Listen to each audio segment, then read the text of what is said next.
All right, so today you're ready to start your plaster project. You already did your sketch, you have an idea of what you're going to create. But before you can go into just plastering, you have to make an armature.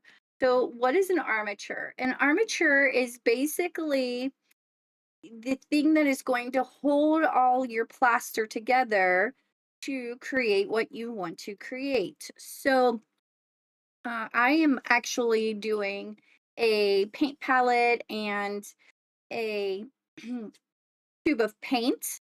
This represents me because I am an artist.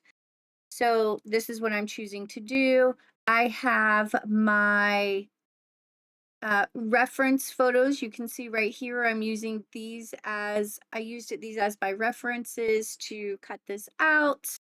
And yeah, so again, before I can actually plaster these, I have to make these.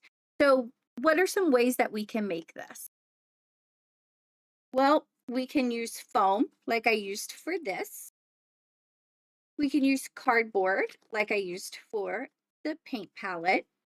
We can also use dowel rods, which can be cut to whatever length you need.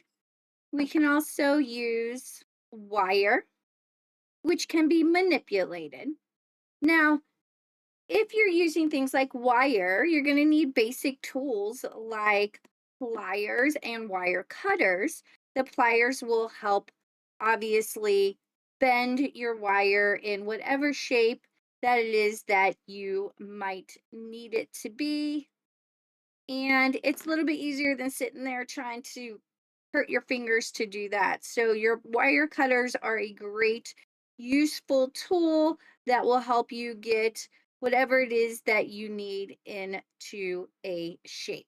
So, um, wire cutters are going to cut the wire for you off of the spool so you can um, use it. So, wire. Uh, Cardboard. Basically, what you're going to need for cardboard is obviously cardboard. You're probably going to need scissors, an exacto knife, a craft knife. We do have those as well. Um, Remember safety with our exactos, and you could use a canary cutter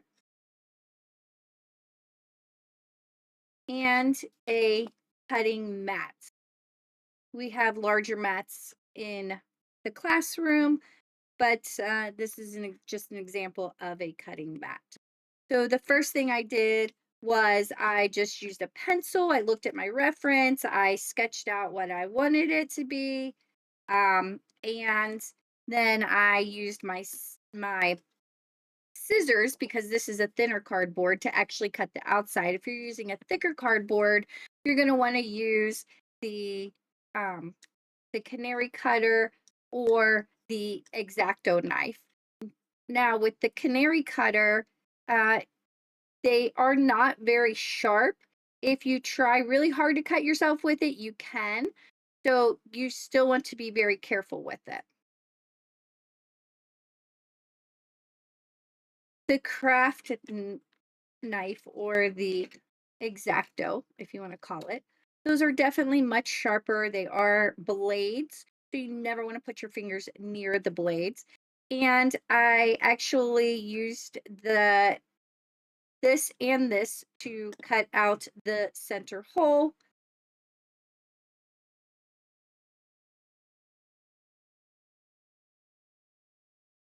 So then I wanted to create the start of my paint tube where I'm just kind of getting a basic shape because I'm actually going to use my plaster to create like a little roll of the tube at the end. I'm going to use a little plaster to make it look like paint is coming out of the end. And I believe I'm going to set them in some type of way where they maybe sit up, maybe something like this. I'm not sure yet. Once I start getting the plaster on, I'll figure out how I'm actually going to arrange it. I don't want to just leave it sit like that. That's going to be boring.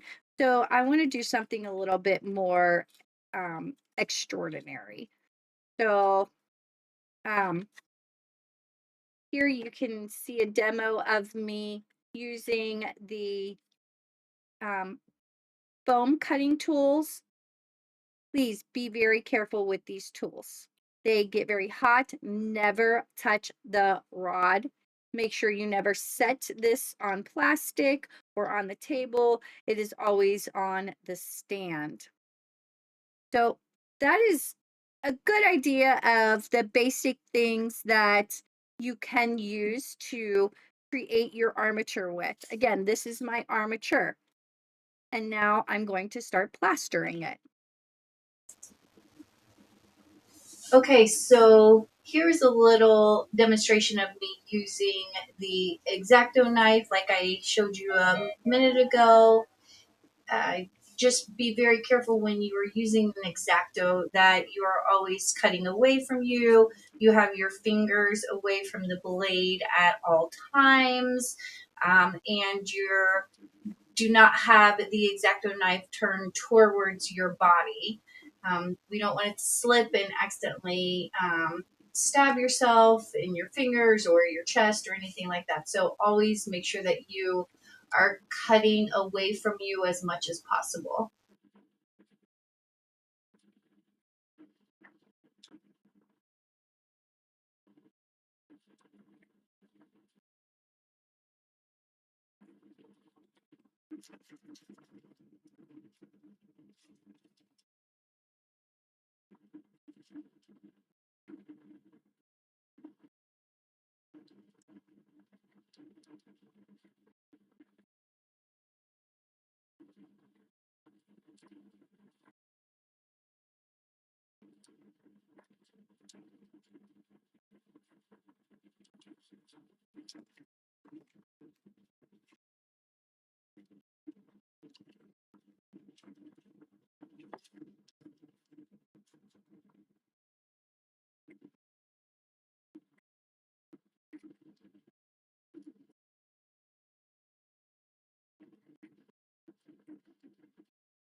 Again, this tool, like I stated earlier, is called a canary cutter.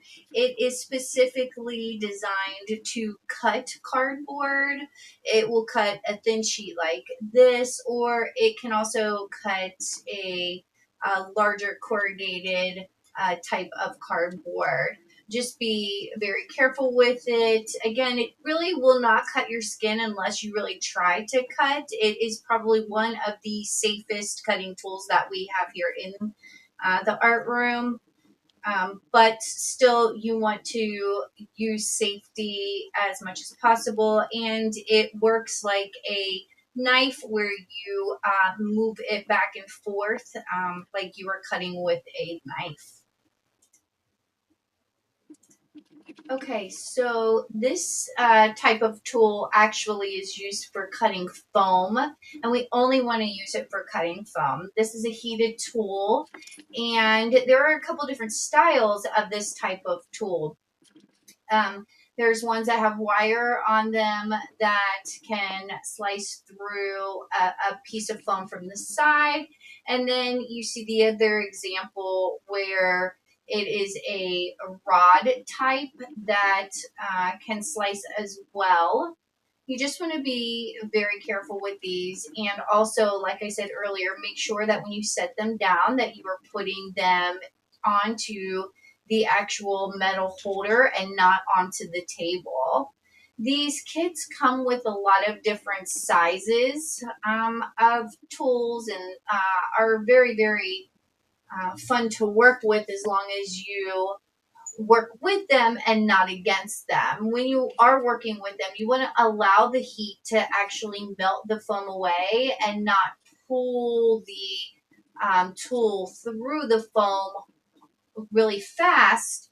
Simply go slow, let the heat work, And again, as always, make sure you're keeping your fingers away from the heated areas of the tool.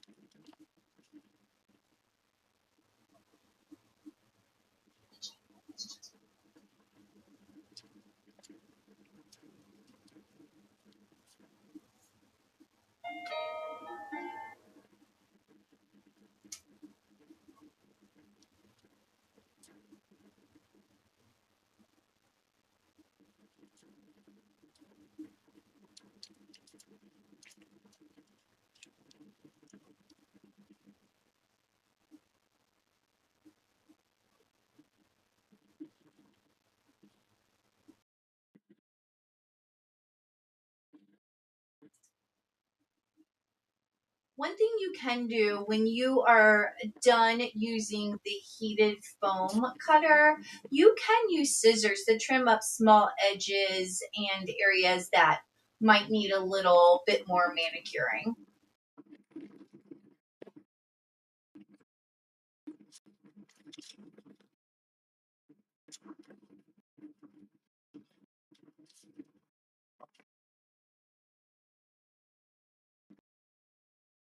Okay, so let's talk about what we're going to start with and how we're going to kick this off as far as adding the plaster to our armatures. So you're going to have buckets and you are going to have rolls of this plaster gauze. So this is the same type of thing that they used to make casts out of when you broke a bone before they started using fiberglass. So I do suggest that if you have any breathing problems, or you just want to, feel free to ask me for a mask or some goggles. Safety is always very important. I don't want you to feel like you have to compromise safety at all. If you want to cover your eyes, I have plenty of um, eye protection. If you want masks, I have plenty of masks. So feel free to ask me. So it's going to be in rolls like this, and you're going to cut them down into strips about this big. So it's about 3 inches wide. So you're simply just going to use the scissors, only the scissors that are already designated um for the plaster, and you can find those in the plaster um in the it should be in here or else in the plaster bin that contains all the plaster materials. So you're just gonna cut these nice and simple, right? You're going to do this where you have quite a bit of pieces. Don't just cut like 4 or 5 and think that that's going to be enough, because I guarantee you it is not. It does take quite a bit of plaster to plaster your armature. So once you do cut, I would say, start with a good 20 strips or so. You can set that aside, and you're going to have a tray. And on my tray, you will see I shouldn't need the scissors anymore. On the tray, you can see I have water. This water never gets dumped down the sink. We cannot put this plaster down the sink.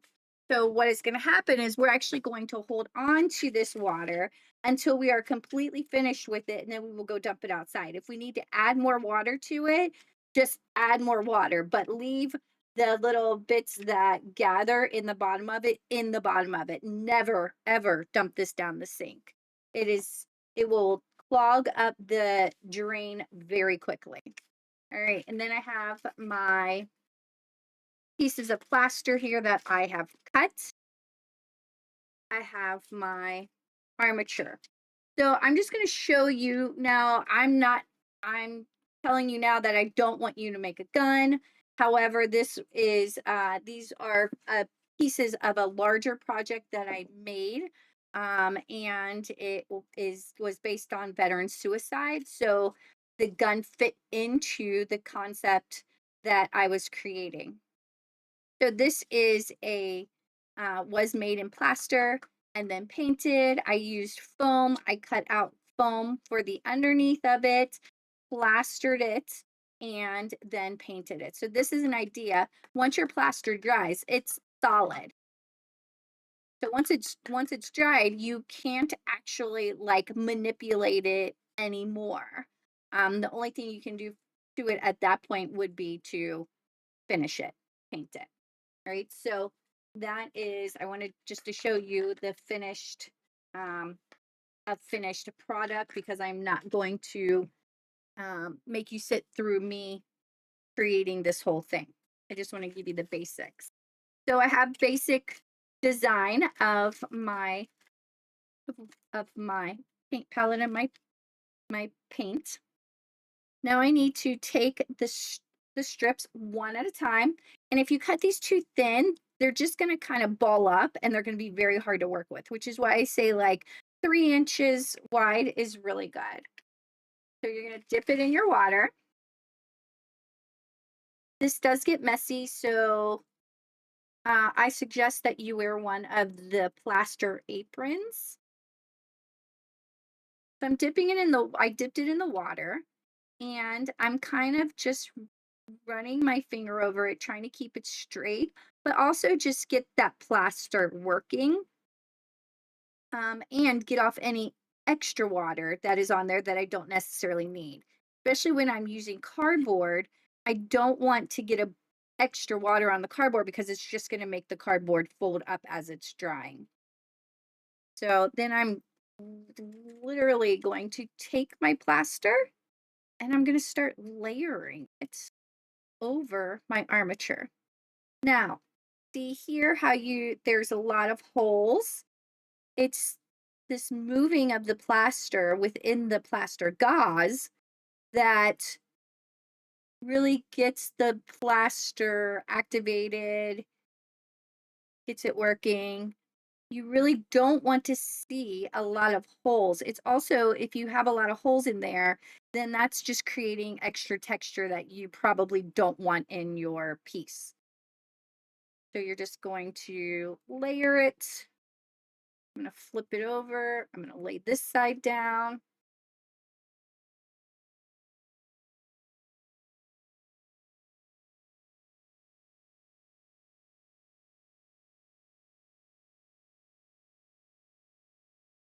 I am not going to leave this flat. As I continue to add my layer pieces to it, once I get this completely covered, I'm going to start using the pieces to create like little cups for where the paint could sit into. Yes, there are palettes where it doesn't have the cups, but I think I'm going to do that not necessarily because I want to show the cups, but because when I go to paint it, I'm going to separate the cup, like add some colors into this.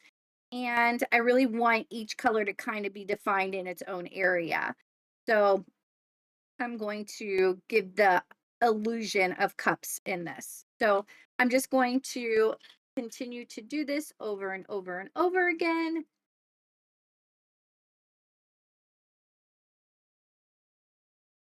Same thing. Now, I will tell you what you don't want to do is you don't want to have your plaster pieces sitting close to your water because if you have them sitting too close, what's going to happen is water's going to splash onto them or you're going to drip water as you move it over. And then once the water dries on your plaster pieces, it's non-workable again. Remember, it gets hard when it gets dry and you can't do anything else with it. So you want to try to keep all your plaster pieces away. Do you want to keep them on your tray or in the tub? Absolutely. And I will show you the tub. I do not have one here, but we have some in the classroom. So I will gladly show you a tub. I will actually give you guys one for each table or a couple for each table, depending on how many people are plastering.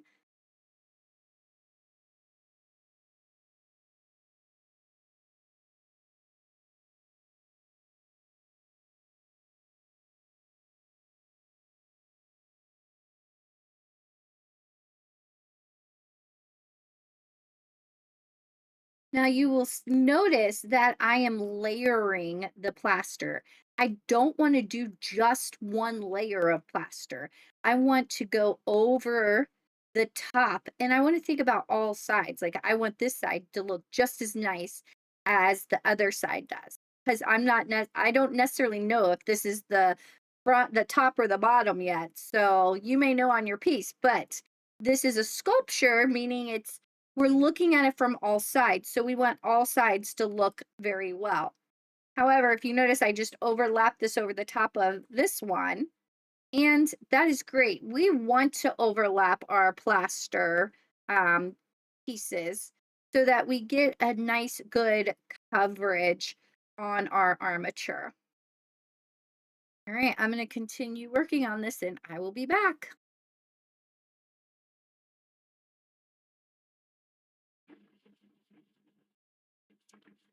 All right, one of the biggest pieces of advice that I can give you, besides wearing the apron, which I hope you're wearing the apron, is that you need to make sure that you have your towel with you. I'm going to give everybody a towel. You're going to keep your towel, keep it in your cubby along with all of your stuff at the end of each day, including your water, your project. But wipe your hands off often and use the towel to do this. Wipe them over your tray, not onto the floor. We want to try to keep the dust to a minimum. We want to try to contain it all to this area. The one thing I don't want you to do is I don't want you to wipe your hands on your apron because those aprons also get used for painting. And I can't actually wash these aprons because I don't want plaster in my laundry, my washer. I don't want it to destroy my washer. So I can't wash these aprons. So they're used for both plaster and paint. So we don't really want to like wipe our hands on them or touch each other. Try to be funny, things like that. Use your towel to keep your hands clean. It will also, if you're, keeping it, I know it's like powdery looking, but if you're keeping like the really um, gritty part of it off, it will be a little bit easier to work with.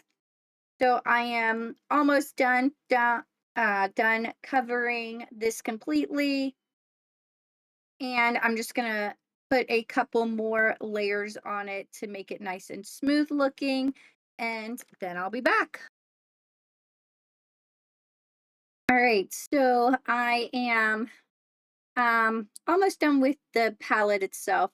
As I was working on it, I started thinking about I if I want this to really be truly more authentic me, I have a paint palette that I've used for years and years, and it does not have like the separate little wells in it. So I am not going to create the wells in it because I want it to be a representation of me. But this is the type that I use. Um, and it usually has like big clumps of paint sitting on it while I'm working. So I'm going to show you how I can create those big clumps of paint using the plaster strips. And this is what you can do if you need to build up little like detail parts. Um, using the plaster strips. And you can also create detailed parts by adding stuff onto here. So maybe I could take some foam and glue it on and then plaster over the top of that, whatever I needed. So I could actually, if I wanted to, figure out a way that I could attach these together and then foam over this. I'm going to foam the separate and then attach them together. But if I really wanted to like put this flat on here, I could attach it here and then plaster over the top of it. So if you're making something that's maybe tall and you need something coming off of it, you can attach pieces individually once they've been plastered, or you can start to plaster, attach a piece, and then add plaster to that next piece. So it's completely up to you how you do that. But I'm going to use this to actually create the little idea of the paint um, sitting on my canvas. So I cut this into a smaller piece. And I said earlier about trying to keep it nice and flat. Well, for this, I don't want to keep it nice and flat. However, I do want to get the water out of it. I want to get the plaster moving within the gauze before I crumple it up. So I'm actually going to then just kind of crumple it to make it look like it's paint that I have squeezed out of the tube. Maybe I've already dipped my brush into some places, and I'm just going to attach it. Now, I still need to make sure I get that gauze work or the water working through the gauze. So before it, really starts to set, I'm going to really work the plaster into it. And now I have this idea of some paint sitting on my palette that I've squeezed out of the tube. And I'm going to continue doing some more of those, which is very representational of how I work because I put my pieces out on my palette, or I put my paint on my palette, and then I'll use my brush and I'll like grab some here, or my paint knife, and I'll grab some here and I'll move it down here and mix it, and then I'll grab some more, move it over here and mix it. So this is very much how I work when I'm painting. So I think this is a little bit more better representation of me. So I'm going to continue doing that, and then I'm going to move on to my um, paint tube, and I'll show you the final product when it's done.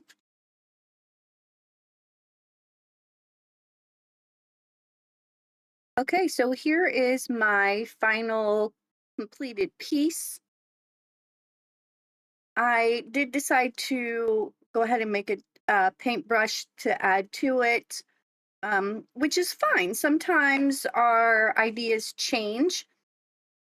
But what matters is that we start with a good, solid foundation of an idea. I knew going into this that I wanted it to represent me, as in your artwork is going to represent you. Um, so this represents me as an artist, as a teacher, and so when I was doing my planning, I looked at references, I sketched this out. I literally had it written down to what colors I was going to use on the palette, what colors I was going to use on my um, paint bottle. I didn't exactly know what I was going to use for the base. I had a feeling I was going to use canvas because I wanted it to tie into my project. Um, so I did end up using canvas because I could paint it. Um, when I came up with the paintbrush idea, it all just kind of started working together. But I really want you to start with a good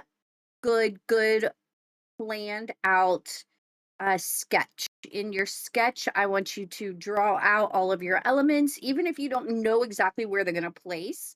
Draw out all of your elements. I want you to figure out what color you're going to paint all your elements. I want you to to also write in what you're going to use to make all of your elements, as far as the armature, not the plaster, of course, because everything gets plastered, but like if you're using cardboard for what piece, if you're using, I used a dowel rod and foam for the paintbrush, or foam for um, the paint. So I want you to really, really, really plan this out. Again, if you add to it as you go, that's fine. Or if something's not working or looking like it fits into it, take it away. That's fine as well. But it always helps to start with good planning. The other thing is, I put all this together at the end. I used hot glue to put it all together. Um, I encourage you that if you choose to wait till the end to put it all together, that when you use hot glue, that you A, are careful that you don't burn yourself. B, make sure that you unplug the hot glue gun and any extension cord that you might use and make sure it gets put away. and see, hide the hot glue so that it's not visible. You might see like a tiny little dot right here where I connected the paintbrush to the paint palette, but you're not really going to see it, and much more than maybe just a tiny little dot underneath something to hold it on. Um, so make sure that when you whatever it is that you use to attach it with, that is not visible. I don't have strings of hot glue everywhere. Now, this was just one option, is to put everything together after you create it. You can always create your elements all together. This is it's called a totem, which a lot of times what we think of when we think totem is a totem pole, where it's a bunch of different types of things, or same type of things, but done different ways, or something that represents a village kind of stacked on top of each other. And that's a way that you can form it also. That I would suggest that you create it all together before you plaster it, or plaster the pieces, then maybe put them um,